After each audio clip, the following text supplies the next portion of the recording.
next Tuscan retreat. um, okay. Oh, I bet it was amazing.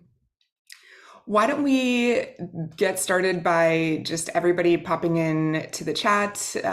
Please say hello, where you're from, your studio name. That'll help give us a little bit of context. I know most of you in here so far, but there are some new names to me. So please introduce yourselves if you wouldn't mind. And that's what we'll use the chat for today, is just kind of talk amongst yourselves, introduce yourselves.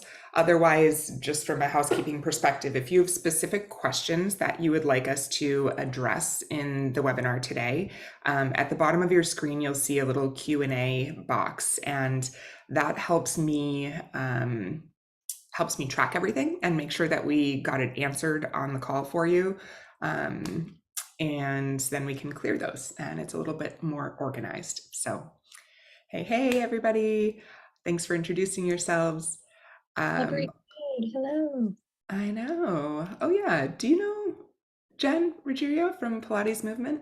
I don't You know guys that are Pilates people. You guys need to connect at some point. we're Awesome.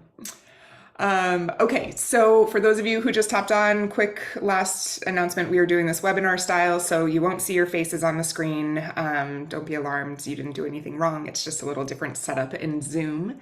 And we will be presenting, having conversation. If this is your first time joining one of our Walla webinar series, yes, there is absolutely some educational content that's going to be presented to you, but we do invite conversation here. So that's why that Q&A function is really helpful. You'll notice that I kind of pop into her, her PowerPoint that she's presenting or conversation and ask questions that I know we've heard from our clients or that I know I've heard in the industry. So we try to make this as conversational as possible. The other thing is that we want to make this actionable for you too. So if you don't have, a notebook by you or somewhere you can take notes on your computer, maybe snag that now. Because we always in these webinars try to give you something that you can check a box today. The last thing in the world we want to do is just pile on loads and loads of work on your plate, but we do want to give you ideas and things that are relatively quick, easy, and impactful actions that you can take. Which is part of the reason I had Jess come on today. So Jess what is your official title at BFS? Everything? Queen of everything? I'm going to ask to officially change it to that. It is Chief Studio Success Officer, which is a fancy way of saying that I oversee everything, our mastermind program, our education, everything that is focused on our amazing studio owners, essentially, and managers. Awesome. And managers. Perfect. And for those of you that aren't familiar with BFS, I'll let Jess talk about it in just a moment, but I was introduced to BFS prior to the pandemic. It was kind of a relatively, I don't know, 2018 maybe started. Yeah, 2018. And it was a concept that was dedicated solely to boutique fitness. So I think there are a lot of organizations out there that are focused around fitness and wellness in general, but our little niche didn't have a professional organization that was dedicated to the success of studios. And as you all know, we have unique business models, we have unique use cases, we have very different things that we have to deal with on a daily basis than a big box gym like Planet Fitness does, or a health club or tennis and racket club. So I'd love to turn it over to you just quickly before we start on the content on what does being a part of BFS look like or mean for a studio? So being part of BFS, and thank you, Laura, being a part of BFS can mean a few different things. We have different arms of the business. So the core of our business really today is our mastermind program.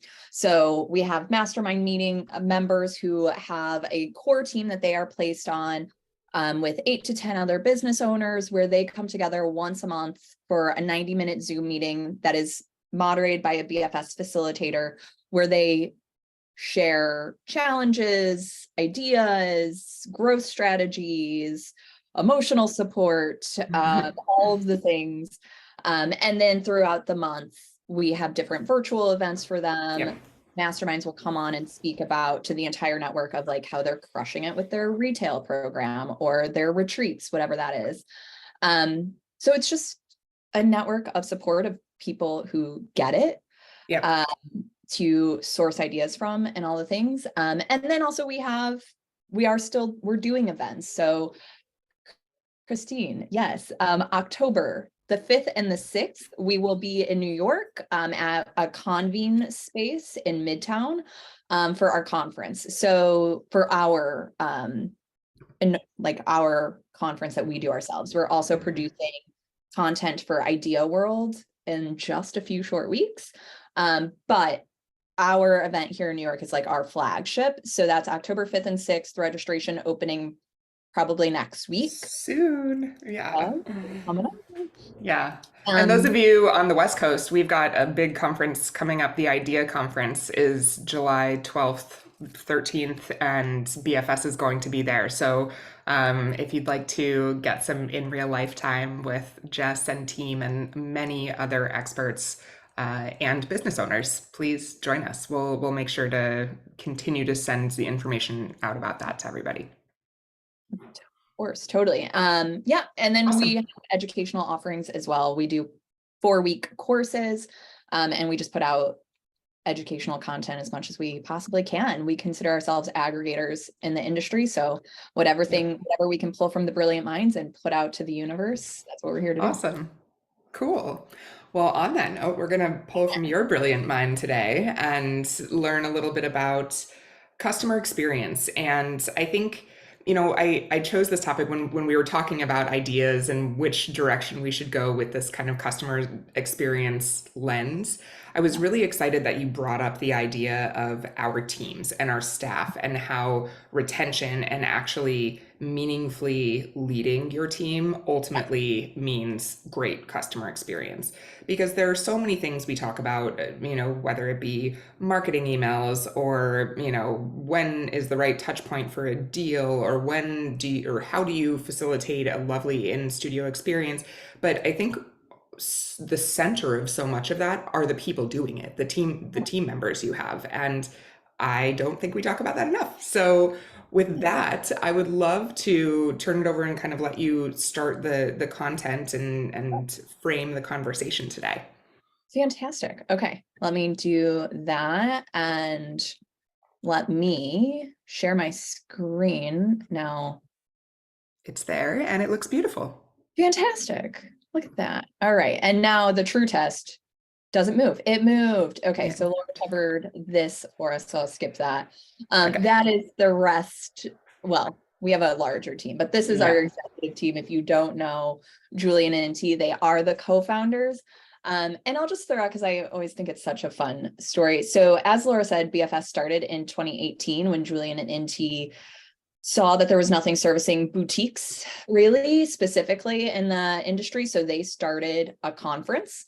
And I actually went to that first ever conference as an attendee because I was running 5 locations of a Pilates chain here in New York, and was like, I'm just figuring this out trial by fire. Yeah. So, which many of us do. Let's be honest. Right. Which is why I think, because I experienced BFS from that side, is why I've, super passionate about everything that we get to do now on this side. So again, a lot of the conversations we hear this time of year when we're in our mastermind meetings and everything is how to keep clients engaged, how to keep people in the door, how to keep them from canceling, how to keep them from freezing. But then also, of course, the conversation of staffing, buy-in from your team, all of that comes up a lot as well. So we think it's really important to actually start with the employee engagement conversation before we even get down to the client engagement. Because as Mr. Sir Richard Branson says, if you take care of your employees, they take care of the clients, right? And I also, I don't know if any of you do like any research or reading into like the Ritz-Carlton or Disney, right? Ritz-Carlton and Disney, while very different, are 2 big thought leaders in the space of like customer service and customer experience. But they always talk on actually employee engagement and leadership kind of first and foremost. So it's like right away, even from these really, powerful, successful organizations, we can see this marriage and this importance of employee engagement being the driver.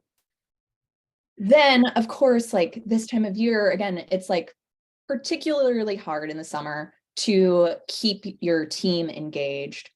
And also this era that we're in right now, there's a labor pool that is a lot smaller, a lot younger, and all this came from our state of the industry that we did at URSA, and that we're doing an idea too of like just big picture, like business stats, right? Like what does the labor pool look like right now?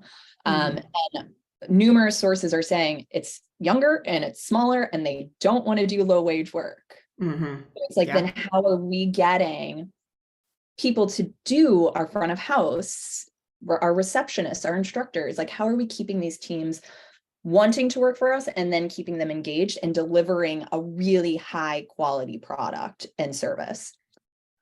Because at the same time, there's a huge potential, as we all like keep hearing, for, potential clients out there. Wellness is still really growing.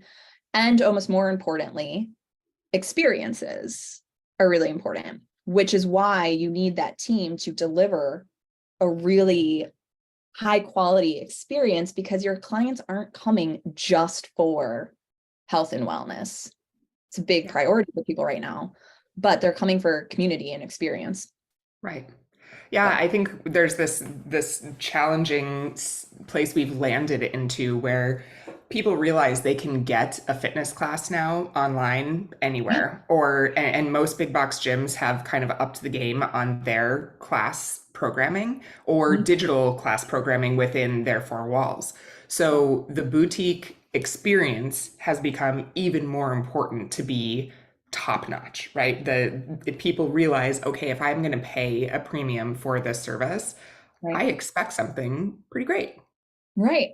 And great customer service, not just like a great product, but great customer service, great experience, all the things. Totally. So really then it drives to the question of like, how do you drive employee engagement to, in the end, increase that overall client experience and therefore client engagement and client retention? So we're going to start a little bit high level. Then we'll get into some super tactical summer things you can do over the summer. And then we'll come back to just kind of a big picture idea to leave with and noodle on. So again, I really love coming to the Ritz-Carlton. I love looking outside of our industry. I love looking in our industry, and I also love looking outside of our industry from what can we learn from these, very long standing, sustainable, powerful organizations.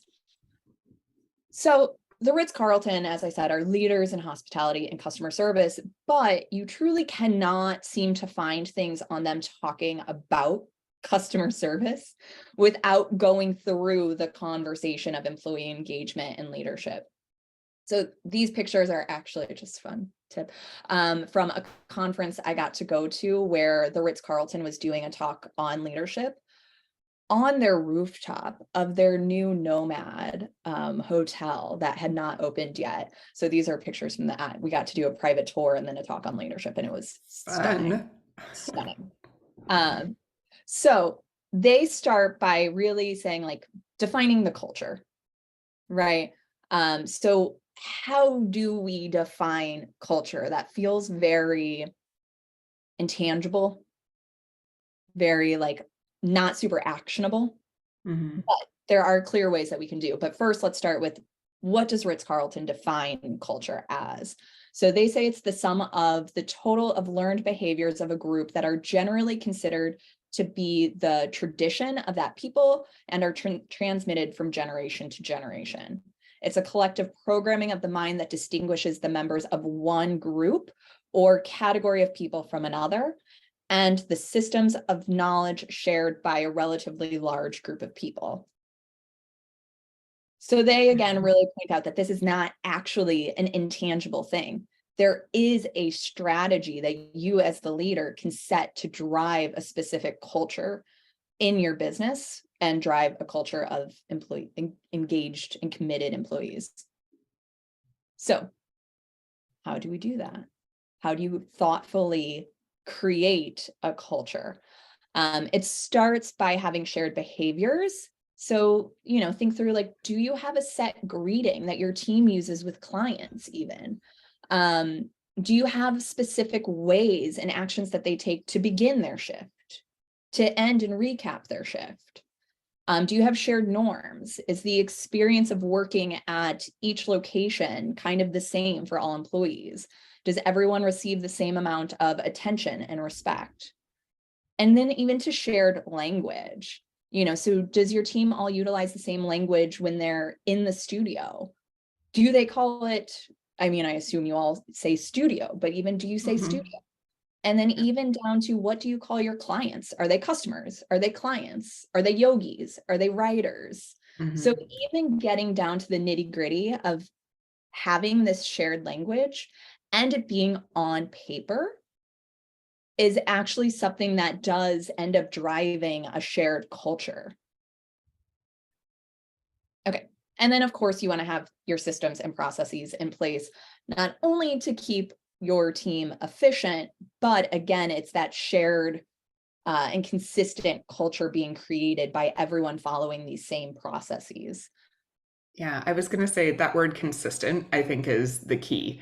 I've worked with many businesses. I've talked to many businesses that say, yeah, we did this exercise as a team and it was so much fun. We created these values and this language that we're going to use, or we decided we're going to call the front desk staff our Pilates concierge team or something. And everybody's excited about it at first, and then the energy kind of wanes. And it's the consistent leadership around it and the consistent reminder that really is, like they said, it's ingrained in a group of people, and their actions, their language, their behaviors all start to mirror that because it's so consistent. Totally. Yeah, no, for sure. That's such a good point. I actually used to call my front desk team contrologist advisors. I love Or it. essentially membership advisors, right? Yeah. So there was even just giving that title of, like, okay, you're not a receptionist, you're a contrologist advisor. Like, I could see their mindset shift, but then to your point, yes, it had to continually be, reinforced and used continually by me. It was in their email signatures. They needed to be introduced that way. All the things need to consistently come back and keep that verbiage, that language going. Yeah. Okay, so then how does the Ritz actually do these things? First, they define everything. So they have an employee promise. They have a credo. They have service values. They have a motto. And they even have, I loved this, and we've started guiding our studio managers that are in our group coaching program into creating their own steps of service, that they're all created their own customer service manual for their studio to share with, to keep themselves accountable and to share with their front desk teams. Okay, I'll come back more with examples of what the Ritz actually does, but then how do they actually put these things into practice? So they have a daily lineup. Now, I know that can feel like a big take on for studios when your teams are all on different shifts and schedules. But I think it's just like, okay, how can I take this as an idea and figure out how it works for me, for us, how we can maybe even put just a piece of this into practice, maybe even a weekly lineup. So they do a daily lineup. They're basically everyone that's coming on shift at that particular shift, since they have 2 set shifts a day, let's say, they all meet up and have a quick 5-minute little huddle before they go off to their place in the Ritz where they now start executing on their work. So again, can it just be like a Slack channel? Can it be a weekly Slack channel? It's hard for us with how studios are scheduled to bring everyone together in person before a shift starts. Yeah. But again, any ways that you can kind of recreate this. Then I love this, and I'll show you a picture of it, but they have credo cards. So I said that they have a Ritz-Carlton credo. Their employees I have mine here somewhere. Their employees actually have a little credo card that is a little foldable card that has the credo, the employee promise, all of it on it. And they have to have their credo cards with them at all times for every Wow. shift. So if you can stop any employee in a Ritz-Carlton and ask to see their credo card, and they should be able to take it out of their pocket and show you. Yeah, that's awesome. And then I know, isn't it? I mean, again, you have to think through how this can work for your business, probably can't stash it like in your leggings, Yeah. but it's a fun idea. And then they do weekly wow stories. So once a week, they share one moment where like just a client shared something that really impacted them, and like just really made them feel at home at the Ritz, or like really taken care of. So they always make sure to share one story from a client per week with their team. Then they're just big fans of ongoing recognition to their teams, and they bring that to life again, specifically through what they call First Class Fridays, where throughout the week, a manager writes notes on these little note cards to an employee when they see them doing something that is in support of the Ritz mission. So I've heard some studios call this like mission moments, but specifically calling out when an employee is taking an action, however small it might be, that supports the studio's mission. But they don't just say it to them. They write it on this card. They keep them at their desk all week. And then every Friday they go out and deliver to the employees all of their note cards from the week. Oh, that's sweet. So Kat had a really good question as we're going through this. The Ritz obviously is a big organization, and it lends itself to a lot of systems and processes. But she mentioned just kind of a challenge with balancing shared culture with authenticity and independence. And obviously we have a lot of, I often say, like, teachers are like artists, like we have to give them their creative space and let them be themselves. But, she said, I kind of fear telling my employees exactly how they need to greet students, and it would make them feel like they weren't able to be themselves. So yeah, any ideas there? Yeah, it's funny. Again, we actually had I had fantastic conversations with the studio managers on this exact same thing, when we talked about the Ritz as a case study one week. I totally hear that. I think that sometimes actually giving people the guidelines on language, there's still other ways that they can show up as themselves, right? There still is tone. There still is approach. There still is inflection. There still is body language. There's still these things that are unique to each of us that goes past just the specific language. We try to use even shared language in BFS, right? How we call different aspects of the business, how we describe or speak to different members. But despite that shared language, the way that I bring it to life, if any of you have ever met Julian, very different. The opposite. Yeah. So I think, and even the greeting, like, you can play with that as you see fit. Maybe there's a few options of greetings. Yeah. Maybe there's just like every greeting has a name, uses this one thing, but then you have room for creativity. Yeah. So I think even as creatives, we can give guidelines to work within. Even those 3 steps of service that are on the screen right now, all of those are relatively open for interpretation, right? Like, a warm and sincere greeting from me might look very, like, I'm going to wrap somebody in a hug. That's just who I am. But somebody else might be like, hey, how's it going, Jess? Great to see you. So we have our own flavors of these. So I think something like this is general enough that each person could take it and be authentic with it. Right. And I think we stop ourselves from doing something. Sorry, I'm not sure if you can hear those horns. I do live in Queens, New York, so. I think we stop ourselves from putting on paper those things that feel general, because Hmm. they feel assumed, but I think that's actually the really powerful thing, is remembering that they're not actually assumed behaviors across all of our team. And Yes. even if they are, still putting it on paper brings a different impact to them, right? And Yeah. a different intentionality to it. I agree. And I think it also helps with accountability. I mean, you and I have talked about this, Jess, that we've secret shopped businesses or had businesses leverage us to secret shop their studios and see what the experience is like. I have multiple times walked into a business where the teacher or the front desk staff has been sitting behind the desk with their feet up on the desk on their phone. And it is so easy in today's world for whoever is that person to be sitting there with this in their hand, not paying attention. So even just putting on paper the fact that maybe it's no cell, when you're behind the front desk, cell phones are in your bag, like they are zipped up. And when someone walks through the door, they get a warm and sincere greeting. Like Yeah, that is as clear as day and also can be authentic. totally. And my biggest pet peeve is when I do not get a goodbye when I leave a space.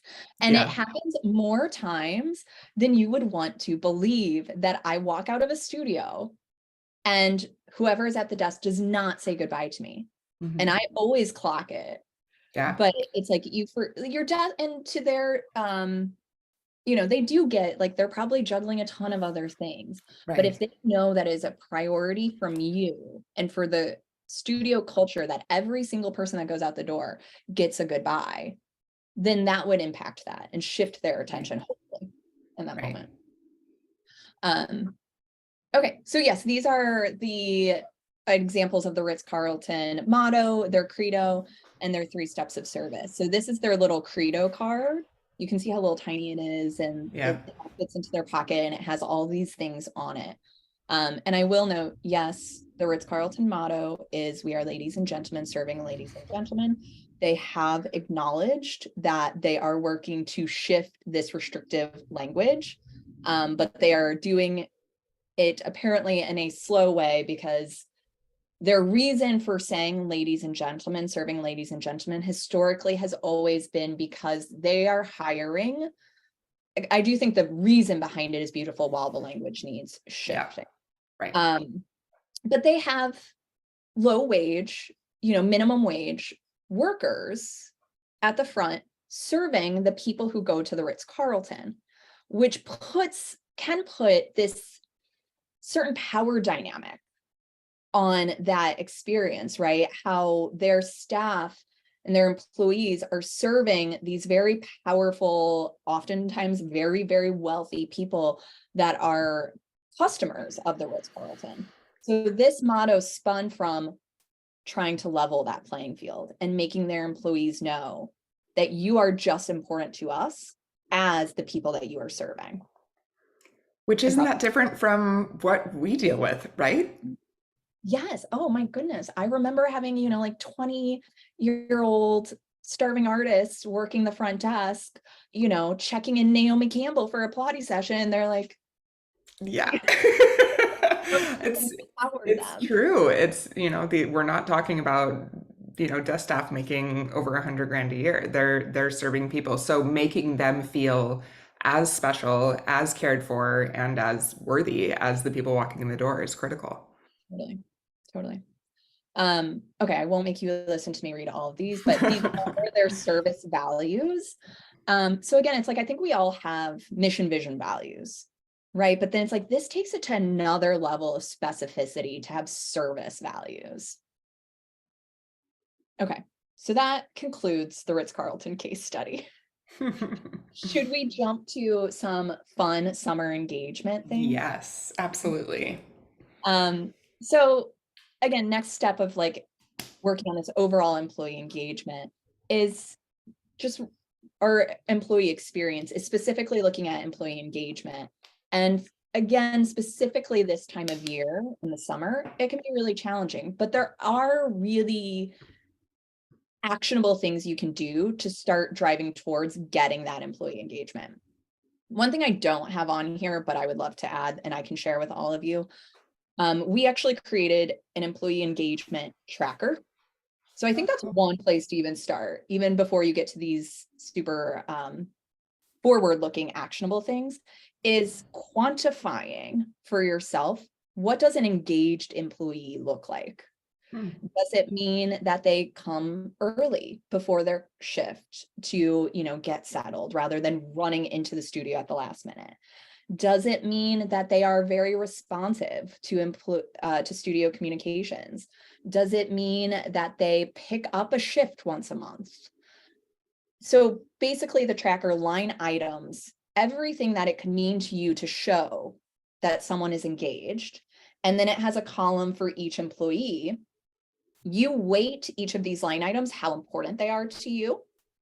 And then you rate how much each of these employees does each things.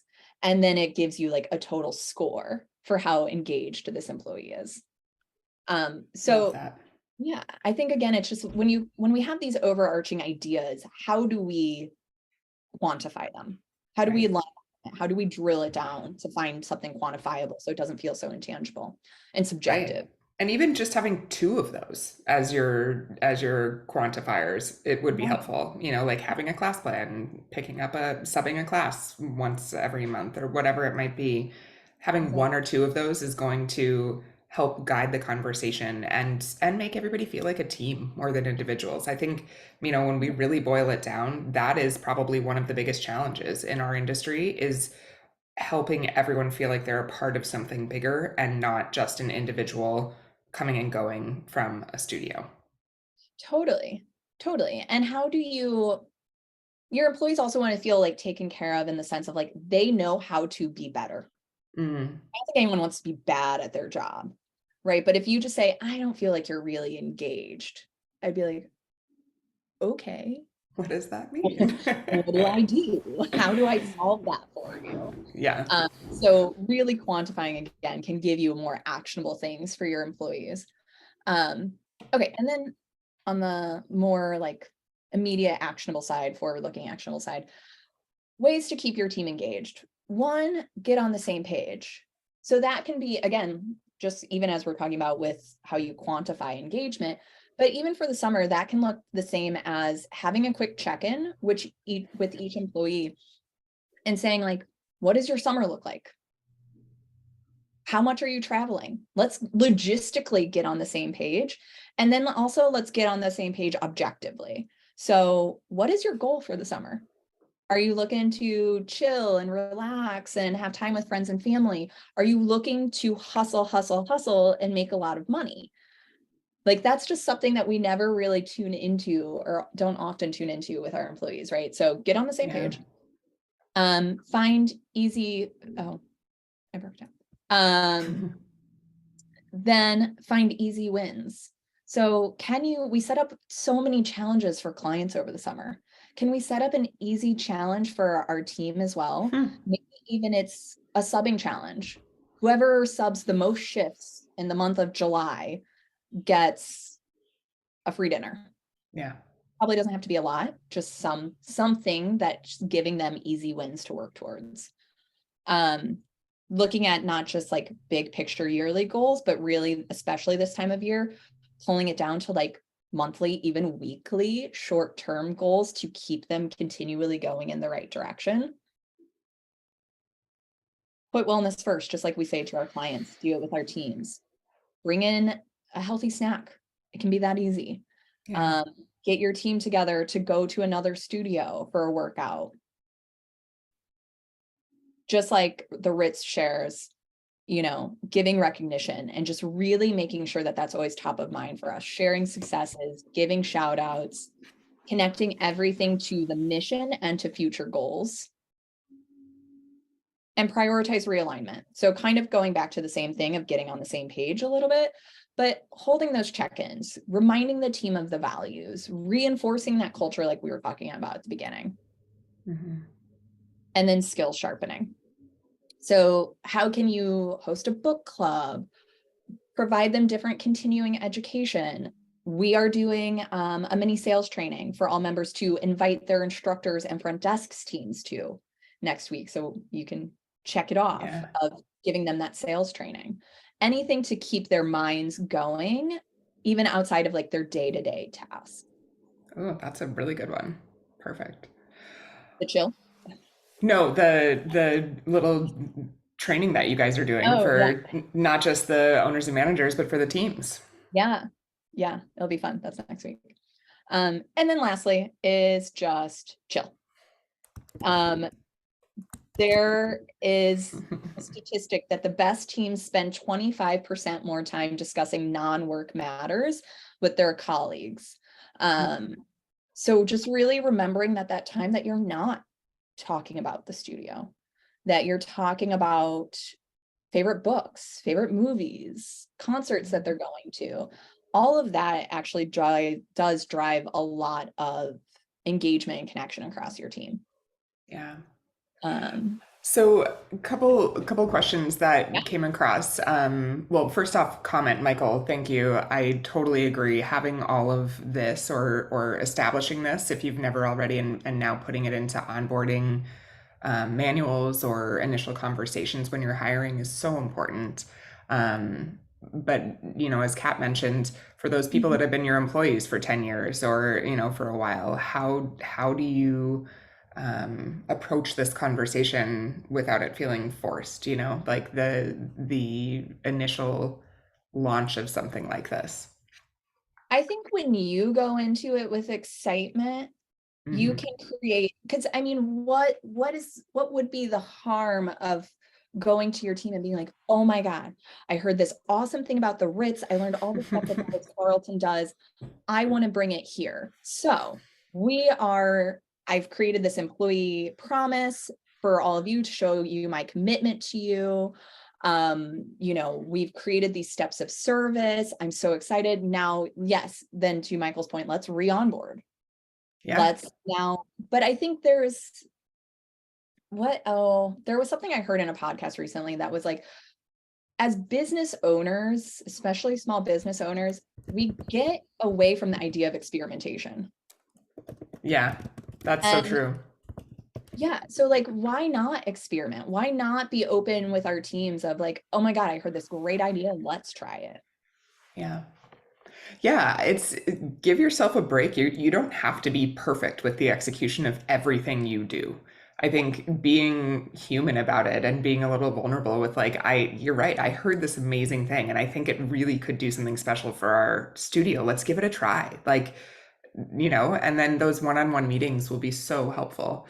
And no, your studio is not Animal Farm. I mean, this is what so many, those of you on here that are like nodding your head with Kat saying, yes, my teachers would have a hard time too. Don't let her be alone. It's true. It's, especially when we have people who are used to doing something a certain way, showing up, it's easy, they're not thinking about the big picture. And that's your job. That's the best part of your job, is to actually get to set the stage and lead people through something. Sometimes that's something you have to lead them through is evolution and change, and that's okay. Totally. And you can involve them in that Mm, process, right? That was something that we, again, tasked to the managers of go to your team and craft an employee promise together. Ask yeah. what they want the promise to them to be. Hmm. So this can be a collaborative effort to get even more buy-in from them. Yeah, I love that. Okay. And then the last one is kind of even a little bit, I feel like, to your point, Laura, that you were just saying, of a big picture thing to leave with that we keep coming to is rethink your employee value proposition, both in terms of how you hire and onboard moving forward, and also how you speak to and engage with and work with your current teams. I love HBR. If any of you don't use HBR, I highly recommend HBR, Harvard Business Review. They have great podcasts. They have incredible blogs, all things management. They have stellar insights. Mm, This was all about like the struggle of hiring teams right now, of hiring employees.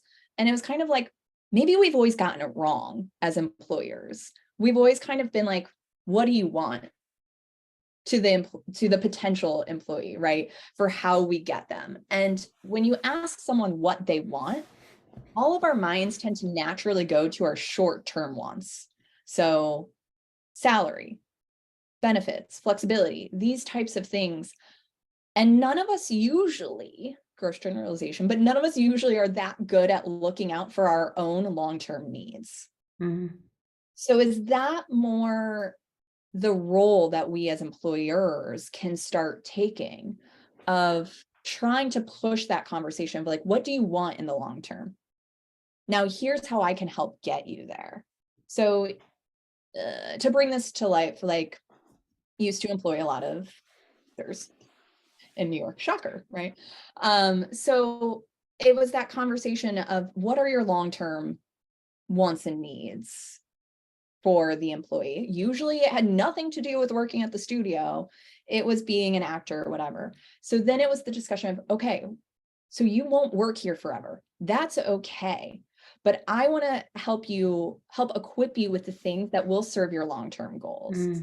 By working in customer service, you're learning these skills that are important for working with people. By learning sales, you're learning how to go into an audition room and sell yourself. As an actor, you're always selling yourself. So we're talking sales to clients, yes, but you'll use these things in how you go on your own career trajectory long term. So that was just something from HBR on how we create more sustainable paths within our organizations and attract people in long term. Right. I think just quickly to throw in there too, one of the things I always felt was missing is, we make promises to our clients that we have a beautiful community, and we spend so much time promising them this experience when they come to us, but we don't think about what the promises are to our team. What are we delivering them?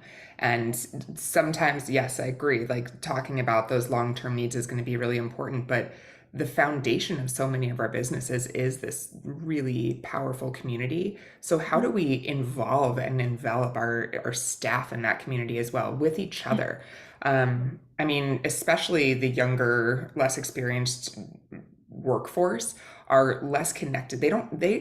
Many of them don't have work friends because they work remotely from home, or they never had the experience of going into an office and being with someone from 8 to 5 every day. So this may be their place that they build their adult friendships, and sharing that idea of community amongst your staff can be one of the most powerful retention tools you have, just like it is for your clients.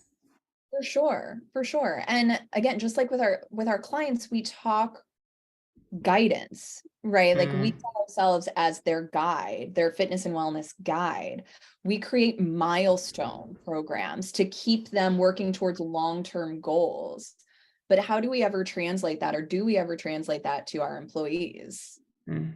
What is the employee version of a milestone program? Great. How are we showing that we are continuing to support their own development? And realizing that likely their development is going to go past us at some point or outside of us, and maybe that's okay. Yeah. Awesome. That's all I had on my slides last time. Awesome. Well, any questions now that we've kind of seen those details, especially what I should say, I'm going to start off with a question. Those meetings, when you say like one of the first quick things you can do for the summer is get everybody on the same page. So do you schedule a like 15-minute check-in? How do you do that without alarming people and making it feel like, okay, I really need you to show up. This is important. I won't take too much of your time. Yeah. What would you do there?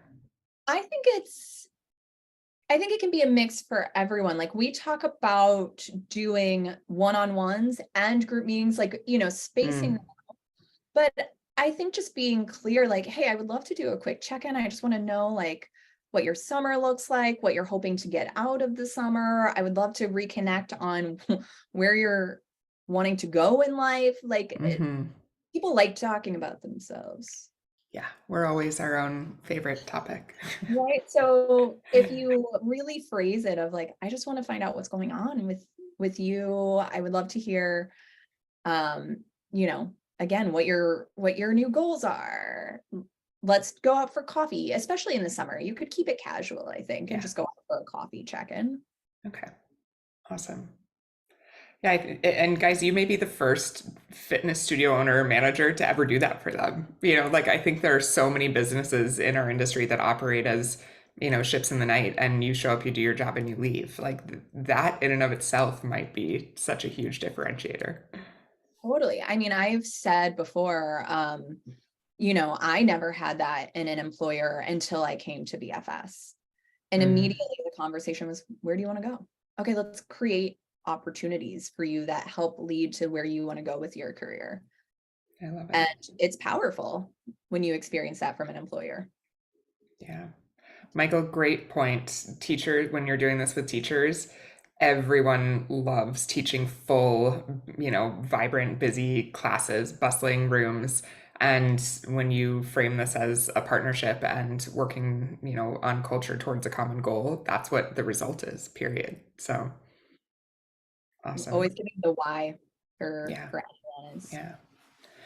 always All good. right. Well, we have reached time. I try to stay on time and respect everyone's day because I know you're all very busy. But Jess, thank you so, so much for your time sharing this information. It's such a great conversation. How can this group here or anybody watching at home afterwards get a hold of you, learn more about BFS? You can go to our website at boutiquefitnesssolutions.com. I apologize for the triple S. Yeah. Or you can also email me, Jessica at boutiquefitnesssolutions.com.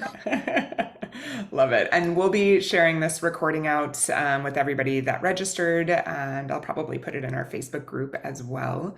Um, and yeah, please check in with BFS if you're interested in their programs, especially that quick and easy sales training for teams this summer. That might be an easy way to do some continued ed and provide value. Yeah. And Katie Santos is doing a 4-week course specifically on hiring, training, and retaining teams starting on Mm, July 10th. So if cool. your schedule's a little bit more freed up for the summer and you want to dive deep on really building that strong team, she is our HR expert. So she's leading that class. Fantastic. All right. Thank you, everyone. Great to see you guys. For those of you who are Walla clients on here, that's a good handful of you. Our marketing suite launched today. So if you haven't already signed up, if you haven't already gotten your demo or gotten on the onboarding calendar, please, please, please hop over to our website and schedule a demo. Yes, it is so exciting. You all probably saw today there is something new called audiences in your platform. So I'm going to be doing a quick little video in the Facebook group, and just you'll be seeing lots of communication come out from our team about it over the next month. It's pretty exciting. It's amazing. We've been busy on it. All right, great to see you all. Thank you so much. Have a great week, and we'll see you next month. Thank you. Thank you.